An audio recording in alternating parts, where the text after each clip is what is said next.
Tamil Nadu BJP में कुछ बड़ा होने वाला है।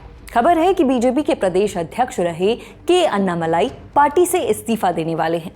इंडियन एक्सप्रेस को सूत्रों ने बताया कि अन्नामलाई दिल्ली में बीजेपी के राष्ट्रीय अध्यक्ष नितिन नवीन से मुलाकात करके उन्हें अपना इस्तीफा सौंपेंगे।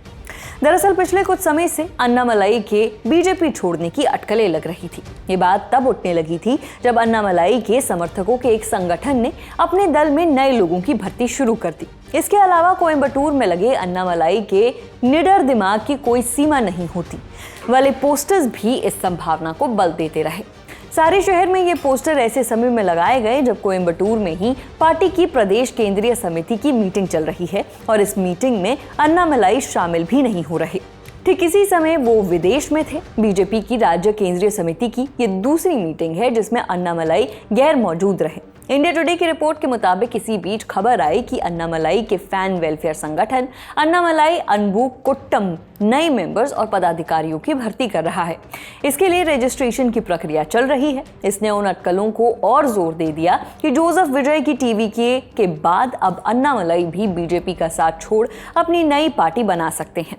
हालांकि इस पूरी घटना पर अब तक अन्नामलाई का कोई रिएक्शन सामने नहीं आया है। इधर कई वरिष्ठ भाजपा सूत्रों ने बताया कि दक्षिण भारत में पार्टी के सबसे प्रमुख चेहरों में से एक के अन्नामलाई 1 जून को भाजपा से इस्तीफा दे सकते हैं। इसके लिए वो पार्टी के राष्ट्रीय अध्यक्ष नितिन नवीन से मिलने भी वाले हैं।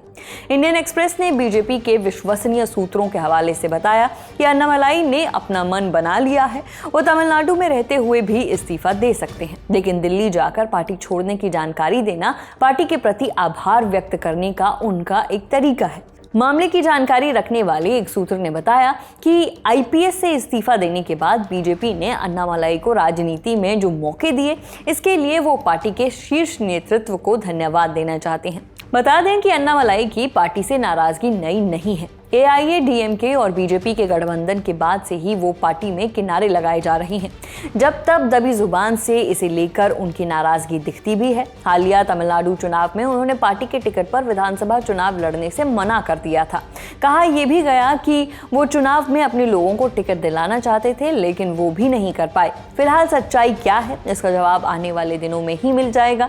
लेकिन अगर अन्नामलाई सच में बीजेपी छोड़ते हैं तो तमिलनाडु की राजनीति में एक नया अध्याय शुरू हो सकता है, क्योंकि अन्नामलाई को गृह मंत्री अमित शाह का विश्वास पात्र माना जाता है। उन्हें गृह मंत्री अमित शाह का छोटा भाई कहा जाता है। ऐसे में अगर उनकी नई पार्टी बनाने की चर्चाएं सही साबित होती हैं तो राज्य की सियासत और भी दिलचस्प होने वाली है। आप इस पर क्या राय रखते हैं कमेंट कर बता सकते हैं। फिलहाल इस खबर में इतना ही। खबर लिखी है हमारे साथी राघवेंद्र शुक्ला ने। मेरा नाम है नेहा धीमान। देखते रहिए दी लल्लन टॉप। शुक्रिया।